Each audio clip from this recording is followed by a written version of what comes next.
There are really two main problems with our vocal delivery of our speech that I typically see. One is that students speed through their speech because they're just trying to memorize it and get done. For instance, it might be something like, speaking of vacations, who would like a vacation today? You can do that, but there is a catch. You have to volunteer for a local charity for 2 hours.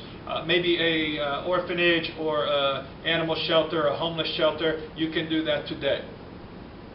You can see people get nervous and then they speed through things, and there really is no impact with that.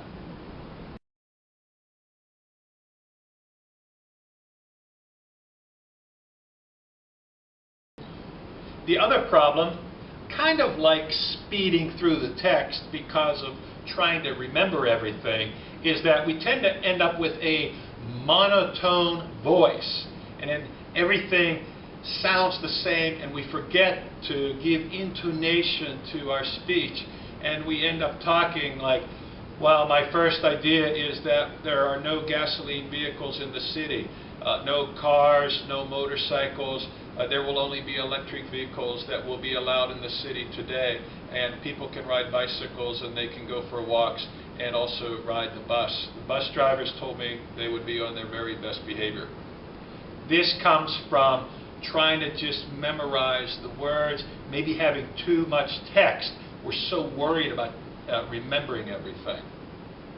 So instead of just speeding through your text, reading it too fast, or having that monotone voice that sounds like a robot, remember, the less you write, the more time you will have to give excitement and passion and intonation into your speech.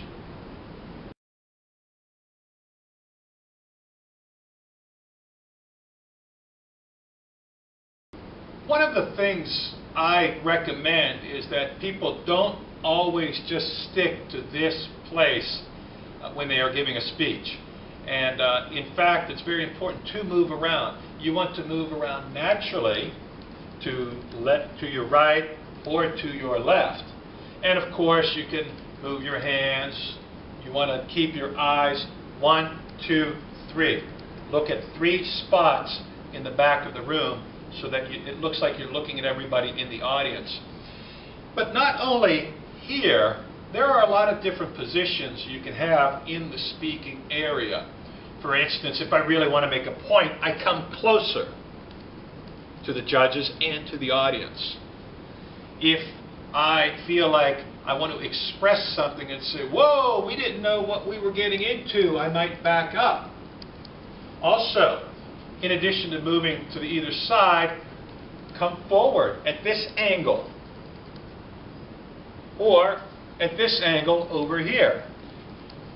Likewise, you can go back here to say, oh, we were so afraid of everything, we didn't know what to do. So you don't have to just be in this one central location. And there's more to than just moving side to side. Keep in mind the depth that you can have as you give your speech.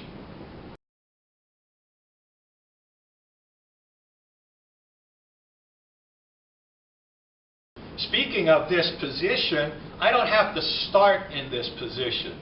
Yeah, everybody else does, but that doesn't mean that you have to. I'll give you an idea right now. I could start this speech over here as I come in. Hello everybody, welcome to my first press conference as the mayor of Taipei. Before I answer your questions, let me first share with you some ideas that I have for today. You notice I began my speech walking in. That's a whole different beginning.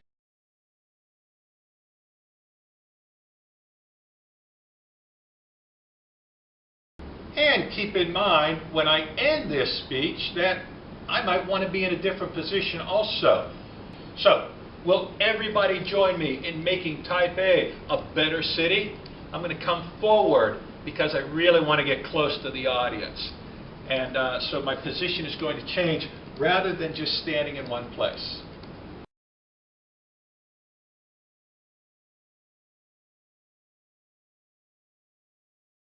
wanted to give you some ideas on gesture. What I want to encourage you to do is think outside the box and actually don't just use your hands to do this.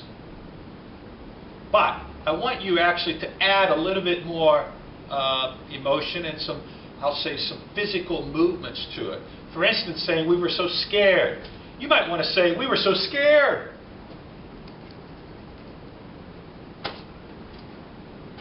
Or, oh, I hurt my knee. Try this. Oh, I hurt my knee. Ah.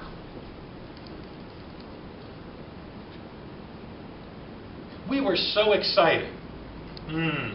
How about this? We were so excited. Woohoo! Maybe you might say, I didn't really like what he said to me. Try this. I didn't like what he said to me. You notice how I turned my body and I looked in that direction. It's different. We were so angry. So-so. How about this? We were so angry. You could say, what a mistake. Or you could say, oh, what a mistake. I'm not quite sure exactly where we were going last night, but we were lost. We went down this street, and that street, and this street, and then there we were. Nowhere. I told him to stop it. How about this? I told him to stop it. As I do my gestures, I just want to make sure I'm not just standing here, standing straight, and only doing this with my hands. I actually want to involve my entire body. Arms, hands, legs, turning, even my head, even maybe jumping if I have to, or kneeling down.